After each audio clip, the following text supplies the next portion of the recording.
Seattle.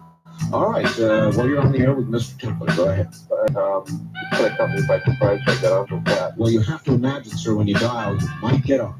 Okay. Well, I just wanted to know his view on Carlos Castaneda's books.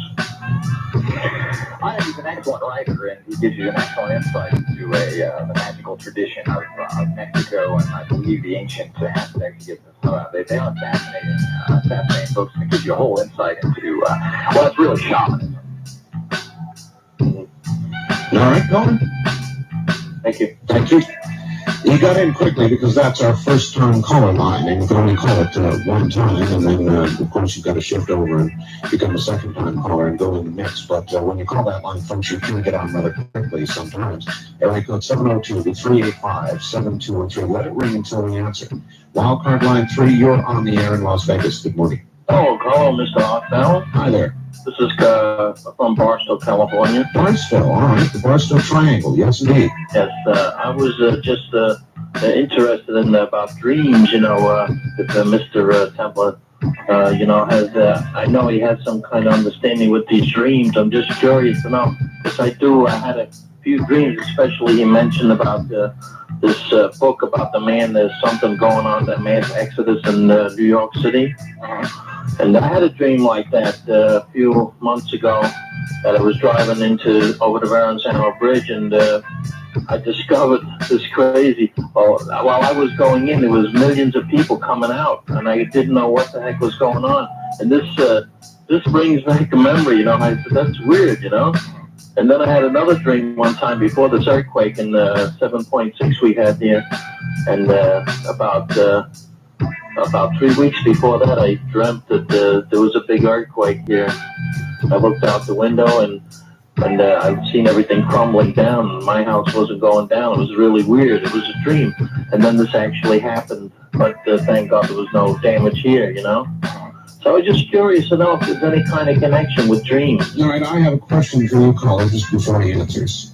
If you were to dream tomorrow that there was a gigantic earthquake, and you saw yourself being killed, what would you do? What would I do? After having had your first experience, what would you do? Take precautions, I don't know. Well, I said now you saw yourself being killed.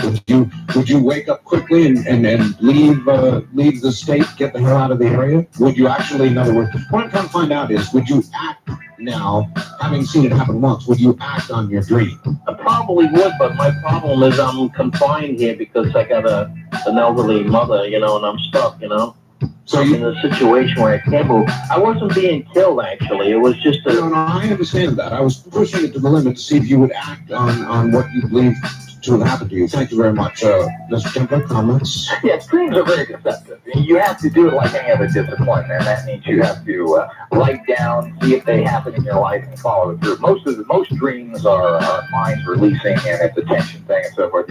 There's not much credit you can give to dreams unless you're actually following them, seeing if things happen in your life. Without something flashing at the top of the dream saying real dream. Right. How's one to discern the difference? I guess just practice? You can't discern the difference. The idea is there are techniques. We have a lot of different courses on all sorts of different things that you can tell yourself. You have to have a pen and pencil by your bed and tell yourself subconsciously when you're going to sleep that you're going to remember your dream. And as soon as you have it, and if you wake up, you should write it down, make a whole little book out of it to see exactly if it's just your mind or there actually is something coming through. When I was a kid, I was convinced when my dad would turn the light off that there were, of course, like other kids, monsters in the closet, monsters under my bed, and you're telling me in a way there are monsters. Well, not really. What I'm saying is that you have to learn how to discern what is real and not, and that comes from training and from learning.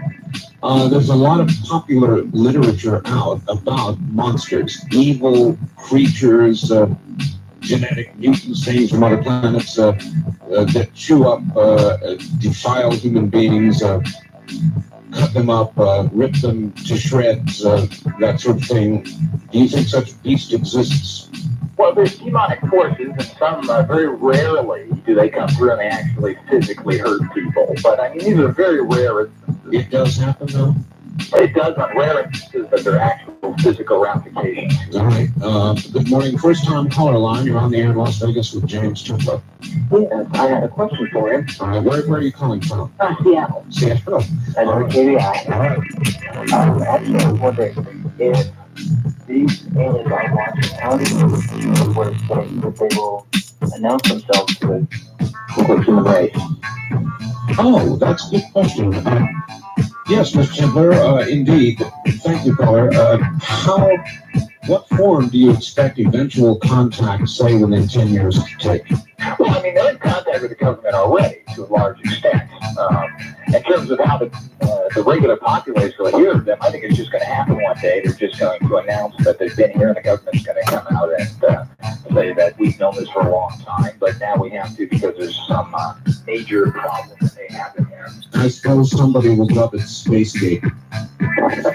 Wildcard line 3, you're on the air, close to coast AM with our fellow James Tupper. Good morning. Good morning, Art. Hi, where are you calling from, please? Oh, wait.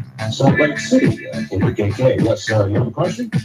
Yeah, I've got two quick ones real fast. All right, I'm going to relay this because I doubt he can hear you. You're not very strong, so go ahead. Okay.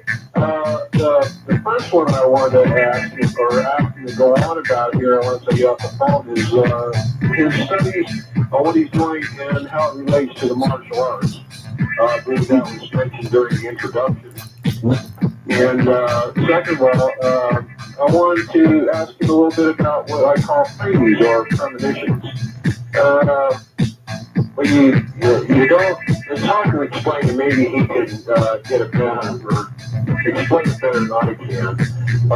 When you know something's going to happen, but it's not a little voice that tells you, and it's not, it's one of those things that are kind of hard to happen, but if you become accustomed to them and act on them, a lot of times, I'd say 90% of the time, these things actually happen. All right, sir, we're going to have to hold it there. I'm going to enlarge. We'll take his last one first. People, Mr. Templer, who have learned to act on their intuition, if you want to call it that, or premonition, if you want to call it that, are these the people in this world, Mr. Templer, who are successful and generally excel upon, or are seen to be?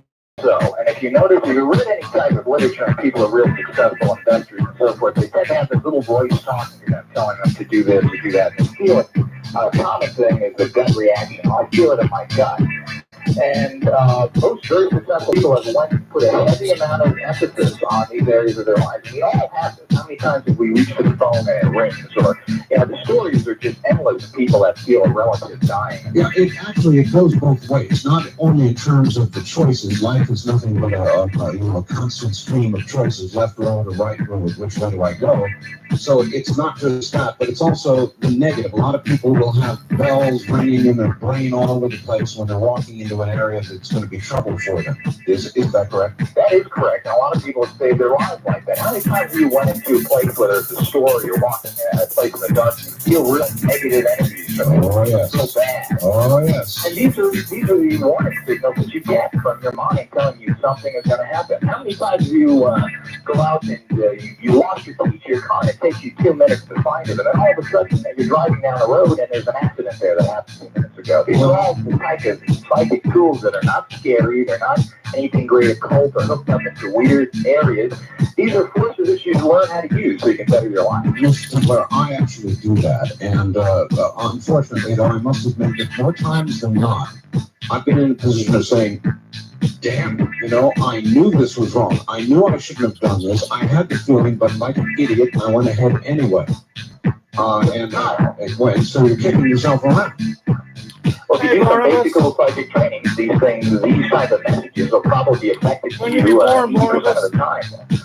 It could save your life. All right, indeed. Line 2, you're on the air in Las Vegas with James Tupper and Art Bell. Good morning. Good morning. Well, in the book of Revelation, it says that there was war in heaven, and Michael and his angels fought against the dragon and his angels.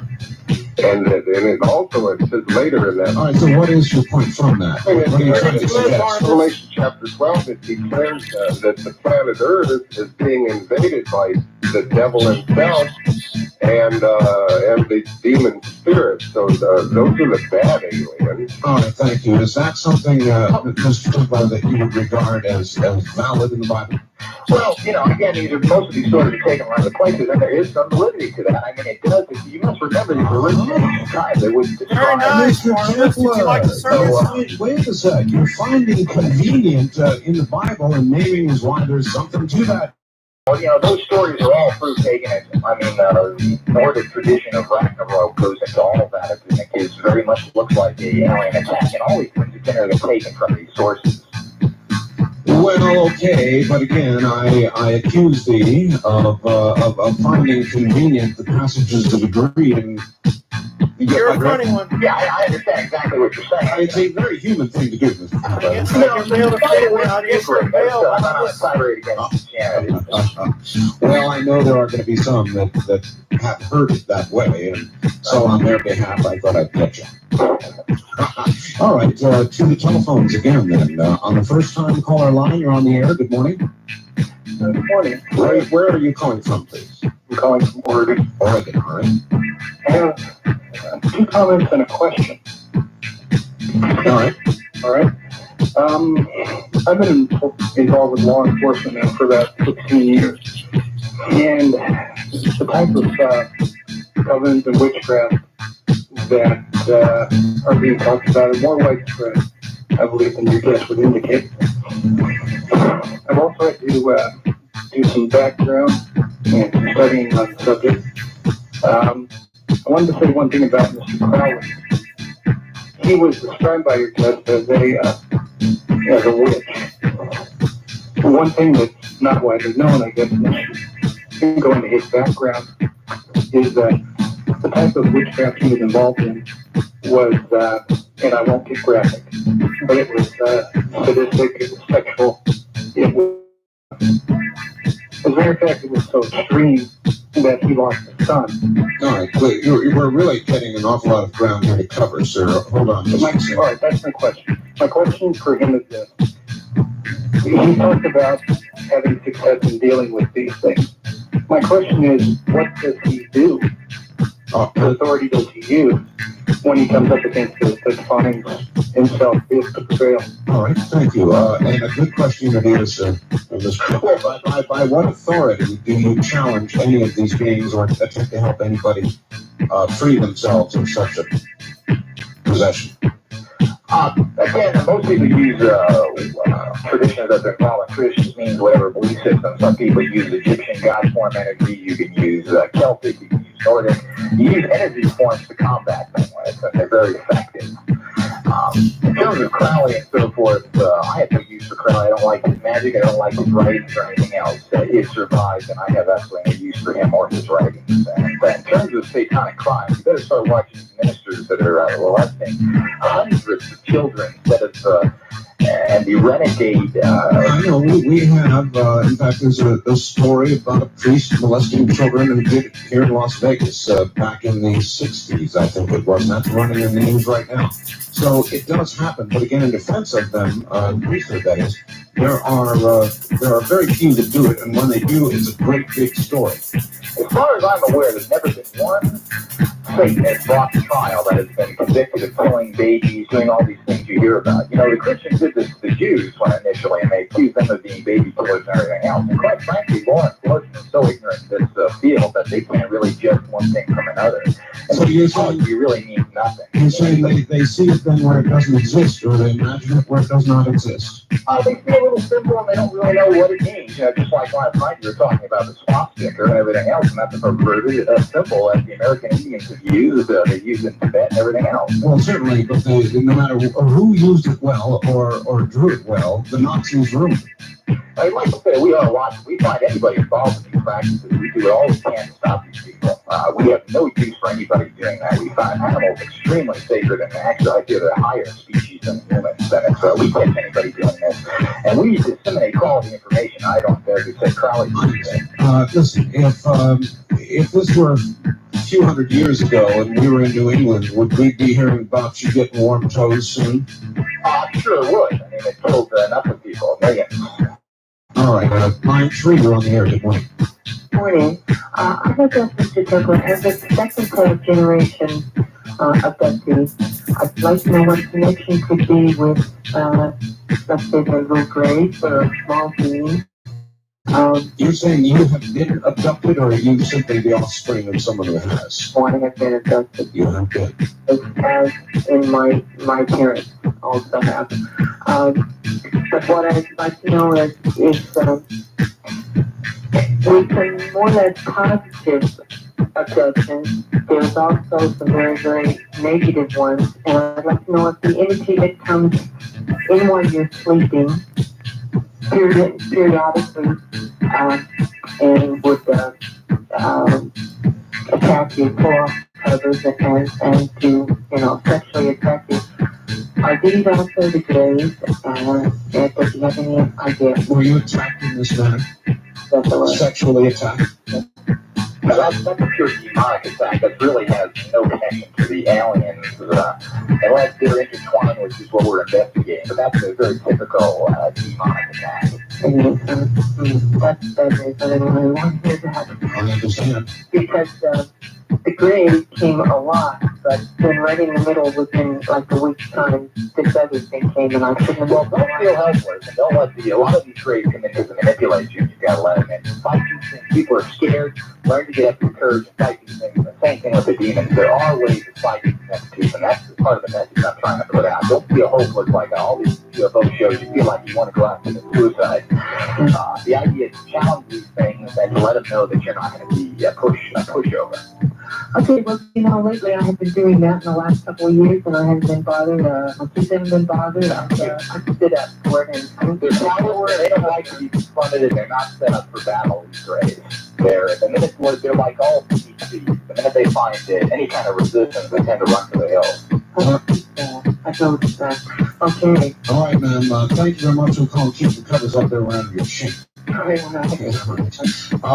Mr. Templar, fascinating. I saw a movie recently, which I've got in my collection. I collect movies, which was entitled The Entity. And as I recall, it was a supposed true story, taken from events that were purported to be true. It involved a sexual attack, a repeated sexual attack of a woman. It was very convincing. I believe at the end of the movie, it suggested, though now infrequent, these attacks continue to this very day. And it said where she was living, I think it may have been Arizona or something. What do you know about that? This is common. This is not an isolated incident. There are many of these demonic entities that draw their energy through sexual contact, and it's not unusual. Again, if you knew where to go, those problems could be solved. Wow. Hold on just one moment. We'll be right back in this continuing saga. Is this something? It is someone. We'll get back to it in just a moment. My guest is James Templar. This is the Rear Networks. That was Marvell.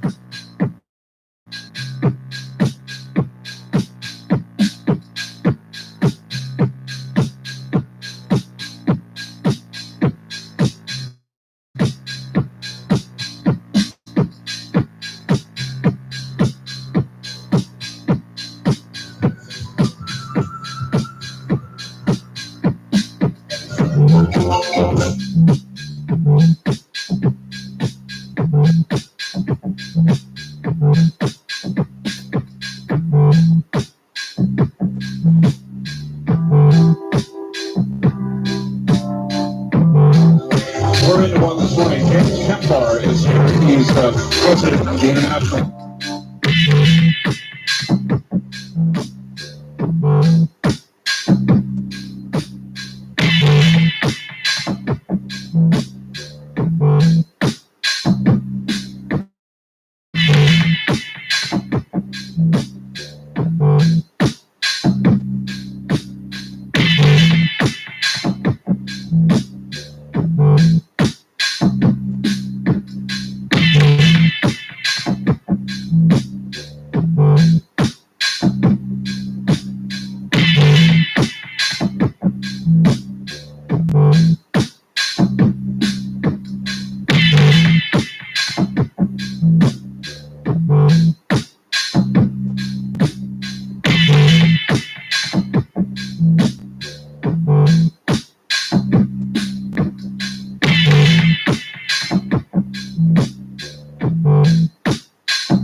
very hard.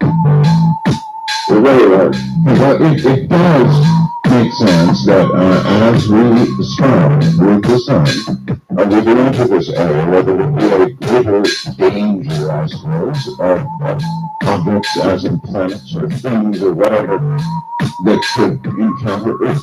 I guess that is reasonable, right? I think it's reasonable, but I mean, the island's like staying alive at the point that's every 65,000 years. I mean, that's a stretch. That's all I'm saying. I can see it's hard enough for me to accept being around at the 11,500, 12,000 year cycle. How many generations is that? 90 or something like that? Yeah, that's why it's hard for me to even around somebody.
Hey, Barnabas.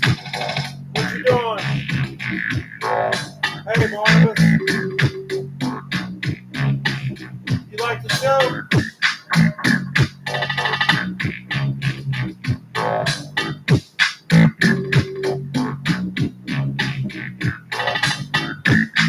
Hey, Barnabas. You like the show?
Sorry, girl. I love you. Sorry. Sorry, baby. I hear you.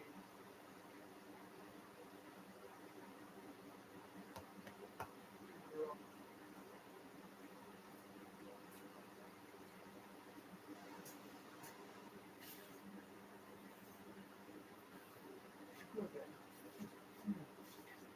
Come here, girl.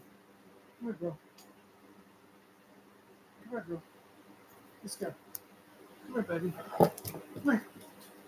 Come here, girl. Come here. Come here, baby. Come here. Hey, girl.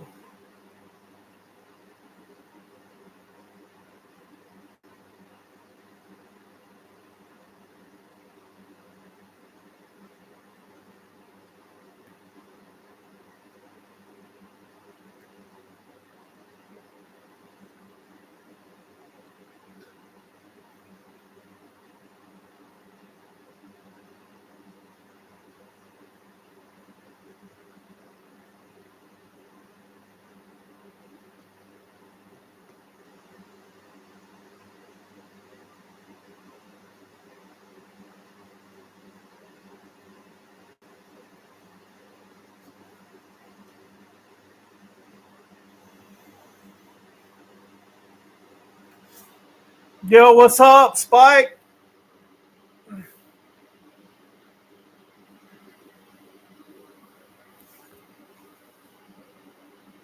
What's going down?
Hey, listen to me. You should delete this game if you don't pass first 10 levels. Are you bad in mathematics? Keep scrolling then, because you need a high IQ for this game. I have never seen such a noob. Let's try again. You link the dinosaurs together to produce the best crew. You have to calculate how many dinosaurs you need for each big dinosaurus. And the damage your dinosaurus will inflict to the big boss.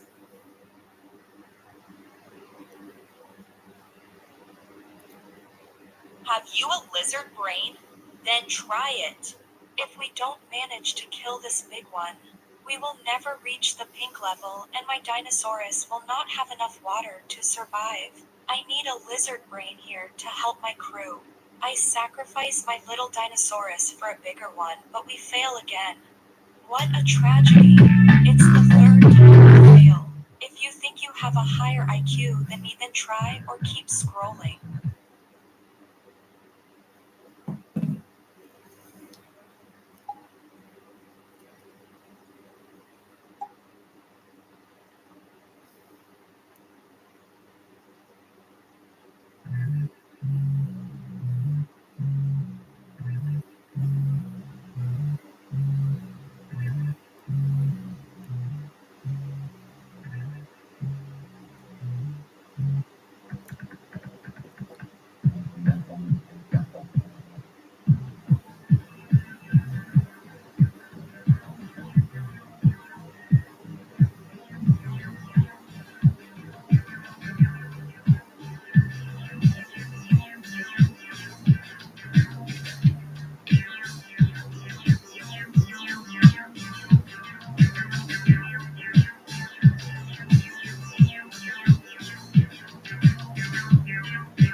What is your name?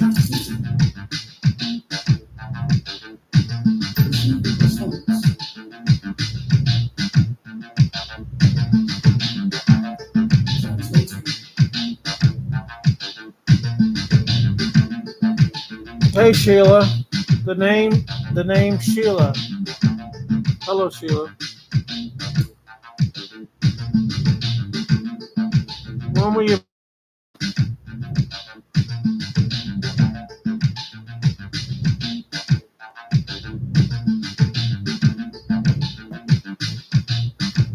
When were you born?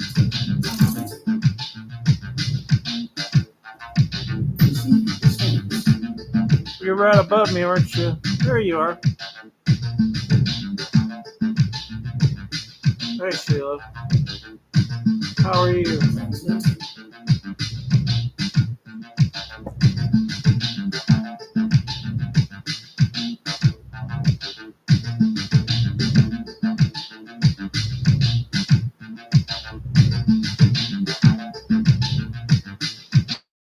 Fair enough.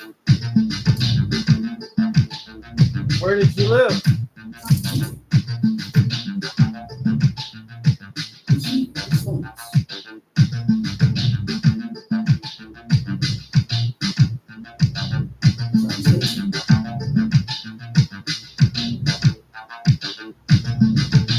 Georgia Beach.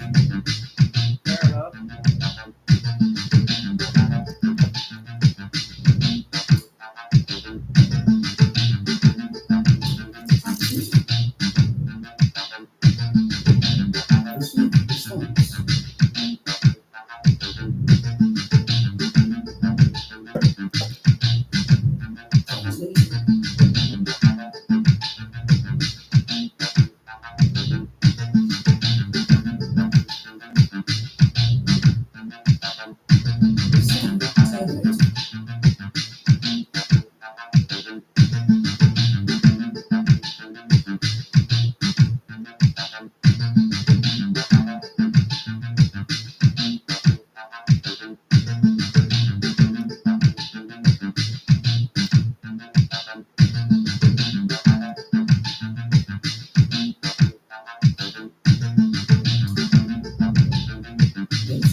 your name?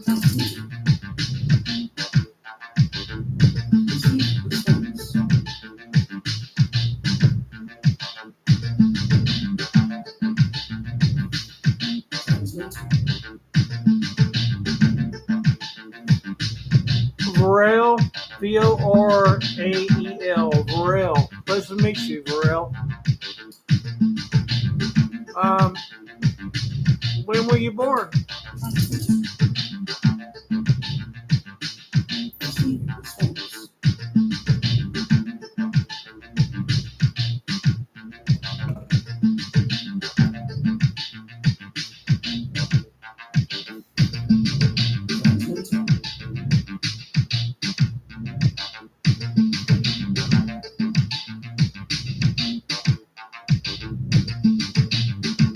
Interesting. I was not born of traditional sons. I was born forth from the abyss and into the night. Where did you live?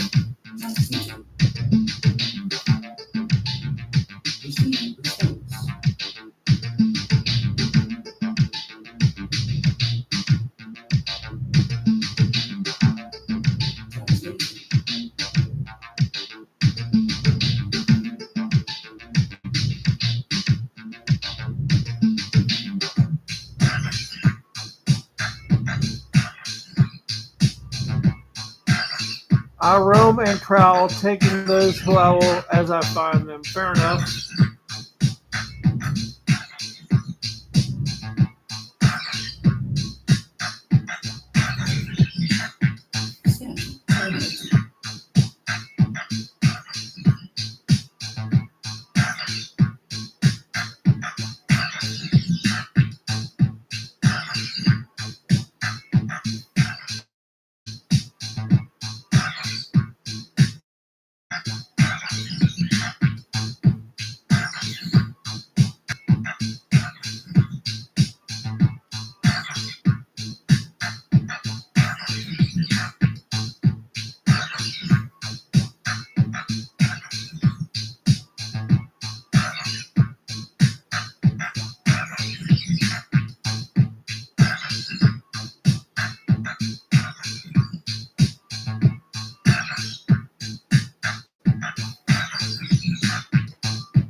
Ghost Sequel acquires